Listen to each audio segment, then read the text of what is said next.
Hello everyone, Ray Kondomber here. It's the end of another spring of anime, and we are now heading towards the start of another summer.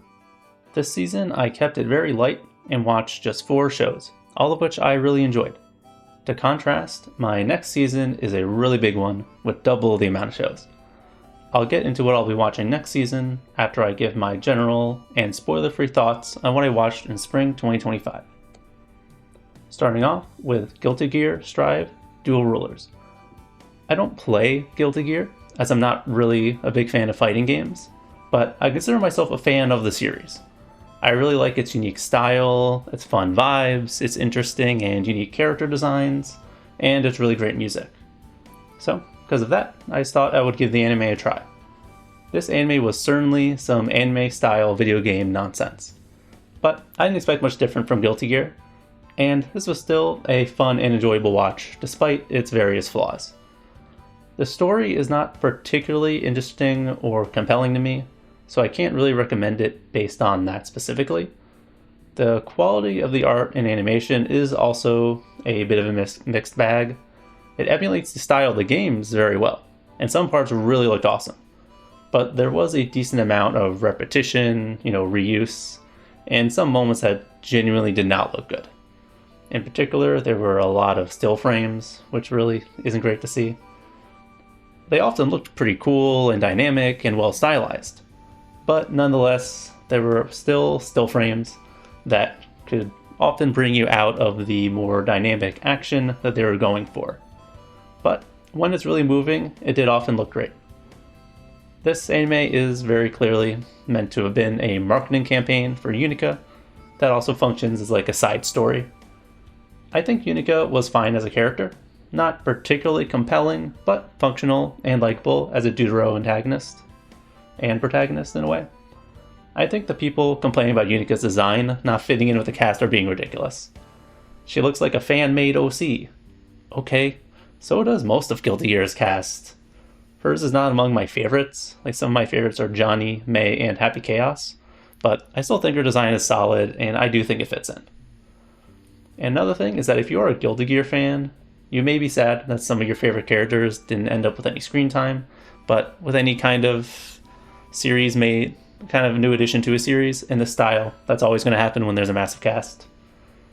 If you are a Guilty Gear fan who just wants to see Guilty Gear characters do things, then you should have fun with this. There is plenty to enjoy, but if you're a more just general watcher, and if you want a strong story, a stronger production, and stuff like that, and don't really care about Guilty Gear, I think you can steer clear of this, as it's just really, there's nothing exceptional here. It's fun. If you like Guilty Gear, this is Guilty Gear fun. I think this fits in very well with the series, but overall, from a more objective, general standpoint, I would say it's kind of just okay. Moving on now into Mono. For anyone who doesn't know, Mono is a manga by the same author as Eurocamp, or Laid Back Camp, if you want to use that title. If you like Eurocamp, you gotta watch it. The comfy atmosphere, the endearing characters, the goofy gags, and the educational content on a variety of hobbies and activities is completely on point, just like with Eurocamp. With Mono, rather than camping being the main focus, it's primarily split between the high school kids doing their filming for their club, and a mangaka getting inspiration for her story, with both of these pursuits overlapping under the umbrella of group traveling and just in general having exciting and fun experiences together. When it comes to the characters, I think Mono maybe has a slight edge over Eurocamp actually. Both of them have great characters, but I think that's where Mono, you could say, is a little better, particularly because of Haruno and Kako. But outside of that, I think Eurocamp is a bit stronger overall. I really like that the series has a smaller group of students, with adults taking 2 of the main slots of the 5. I think that's really great. But holistically, I think Mono has a lot more flaws that are a little more obvious, and are things that I will get into later, because I am planning to do a full review on Mono. I should have that done soon, so please keep a lookout for that, where I'll be going a lot more in depth on my thoughts.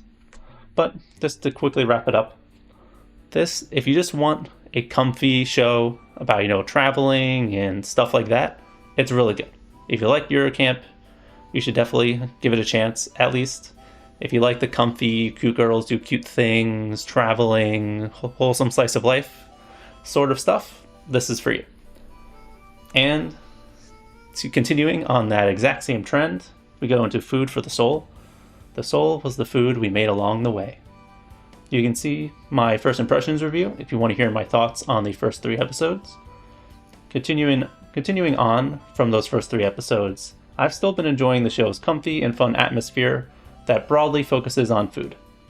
The 5th member of the main cast who was added is really great. Yeah, she's really great. Love her as a character.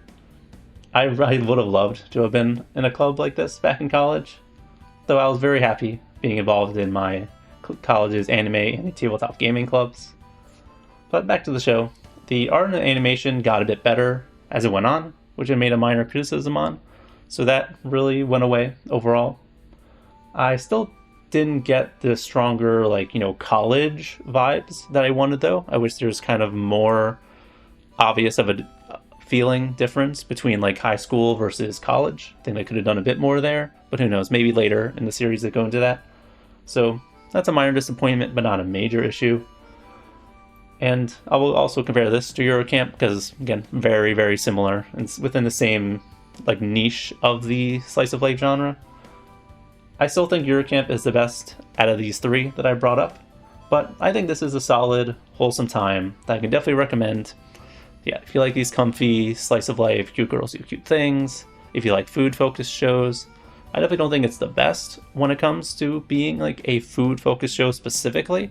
It might not go into it enough for you, as it's not really the thing. Cooking is not the thing in this show.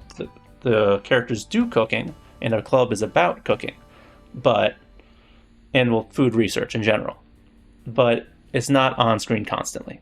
So if you're a real food series person, maybe it won't do enough, but I think it definitely could, and I think it'll really fulfill what you're looking for for these kind of comfy shows and cooking shows. And moving on to the last one, we have Rock is a Lady's Modesty. Again, you can see my first impressions review if you want to hear my thoughts on the first 3 episodes specifically, where I go into detail on my thoughts there. But in general, this show has been so fun and refreshing to watch. Like with Food for the Soul, the characters who got properly introduced after the first 3 episodes were fantastic additions. The characters are all really good. I especially love that the way they went about adding in I really love the way they went about adding in those extra characters. The way they were doing it, I'm not going to be specific. I thought that it was actually going to play out badly, the specific way they went about introducing the 4th and 5th characters of the group, but it actually played out the opposite way. This was a moment of really strong writing, and in general, the writing was really great. Characters are very engaging, they're full of personality. The juxtaposition of these aggressive, raunchy girls and their moments with the upper class setting continue to work really great throughout the whole thing. Even though girls band anime have been very common recently, the show does a lot to set it apart. If you're looking for a show about music or enjoy the, girls doing activities sort of genre, this one is a lot more engaging and unique than others. I think it has a lot more mainstream, or more so widespread, appeal than a lot of these, girls' activities type of shows can do. Because of its differences, it has a solid handful of surprises in a genre that can be pretty formulaic, and of course, saying that as someone who really enjoys this type of show. The closest comparison I'd make is to Girls Band Cry. If you really like the energy and that aggression and stuff like that, I think you'll definitely like this one. And if you liked Rock is a Lady's Modesty and did not see Girls Band Cry, I highly recommend it. I would be very surprised if someone liked one of these and did not like the other. So this is my strongest recommendation of the season and is my absolute favorite. And going on to some other accolades, my favorite ED is Food for the Soul's No Contest. It's so upbeat and cheerful and just it perfectly encapsulated the warm and fun vibes of the show. I just love everything about the ED. It has a very solid chance to be my favorite ED of the year. it'll be very strong competition. But there's still plenty of year left. And going into OPs, all the ones of the season were good, but none of them particularly stood out to me as like an especially strong like banger or anything. But I'll go with Rocket League's Modesties as the best, as it's a really solid jam that really builds up your energy for the episode. Moving into the anime of summer 2025, we have a lot of sequels, many of which I am very excited for. I'll be watching Dr. Stone Science Future Part 2, Call of the Night Season 2, Kaiju Number 8 Season 2, Dandadan Season 2, My Dress Up Darling Season 2, and Reborn as a Vending Machine Season 2. All of these are series that I am a big fan of and have brought up from time to time or have a focused blog post or a video on it that you can go check out if you'd like to. But I am a bit surprised Reborn as a Vending Machine got a second season. At least on the English-speaking side of the audience, it does not seem to be very popular and is not very highly rated either. But maybe in Japan is more popular than here, which of course, they're the ones that matter the most when it comes to like their opinions and in terms of what a success of a show is. So you always remember to keep that in mind. But I think it's a very solid series. When it comes to isekai, I consider it to be one of my favorites. Not my top favorite, but is there. I think it's very solid and a little underrated. I highly recommend it if you are a fan of isekai or if you want one that is unique. Because like a lot of isekai, especially now, they have their gimmicks. And Reborn as a Vending Machine is no different. But unlike a lot of those, it is a genuinely interesting gimmick and is one that they actually stick to and go all the way with. It's not like they get some crappy item, but they just fix what makes the item crappy, and that's suddenly they're just overpowered. It's nothing like that. So I do recommend checking that out. And when it comes to the sequels, I am very excited for that. But the one I'm the most excited for, I think I would have to say, is Dr. Stone. I more recently became a Dr. Stone fan within probably the last year or so. I ended up liking it way more than I expected to. I think it's really great. Easily when it comes to the shonen type shows, easily one of my favorites. It's excellent, and I am super excited to get into more of it. When it comes to watching new shows, I just have two specifically that I am planning to watch. Even when the amount of new seasons of old shows matches what I would usually watch in a season, I can't completely miss out on the new stuff because I've always liked keeping up with the seasonals. I always try to get to older stuff when I can, but I just always loved buying the seasonals, seeing what new stuff is out there, especially watching ones that aren't just sequels over and over again. So getting these two ones that I am very excited for. First, we'll start with City the Animation. I am ridiculously excited for it. I still consider Nichijou to be the best comedy anime period, and is still one of my favorite animes of all time. For me, the latter is extremely high praise, as I often do not enjoy pure comedies a lot. I think a lot of times you can see, if you want to watch my video on Shikanoko, I get into it a bit there, where pure comedies, the bar for me enjoying a pure comedy is very high, because pure comedies generally don't accomplish anything other than making you laugh. So if they're not making you laugh, they're not really doing anything. And for me, as someone who loves really good characters and story and world building and stuff like that, I need more. But Nichijou is just so hilarious that it doesn't need to do anything else. And I really hope to get the same thing from City the Animation, unless it tries to do more, but whatever. I'm so happy for it. So happy about it. And it couldn't be happier that Kyoto Animation is the one making City as well. They also did Nichijou. And based on the PV, it also looks absolutely incredible from what we've been shown so far. The art style is fantastic and portrayed so well. The overall quality is gorgeous. I could not possibly imagine KyoAni messing this up. This is one you really do not want to miss out on. I beg you to please give it a try. And if you're someone who hasn't watched Nichijou, please also go watch Nichijou. Now, for the second one I'll be watching, it will be The Fragrant Flower Blooms with Dignity. This one comes very highly recommended as a really good romance, and that's my main motivation for checking it out. The basic premise is that the two main characters are students from different schools that both have a culture of hating the students from the other school. But the division won't keep their blossoming connection apart. The show looks great from the trailer, and I think the premise sounds pretty interesting.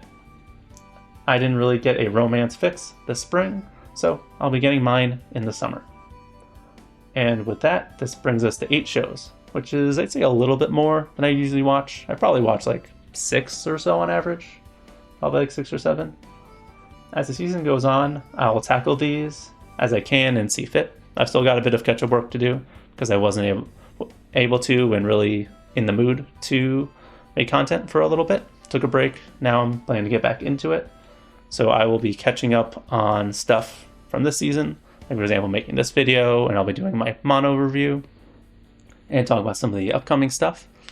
And then as the season goes on, yeah, I'll make content on these as I see fit. I don't think I'll be doing any first impressions, just because I also have a lot of other stuff that's not tied to the seasonals that I've really been wanting to work on and get finished. So yeah, please look forward to that. Look forward to how I'll be covering these shows. Please look forward to my mono review. That'll really be the capstone of spring 2025.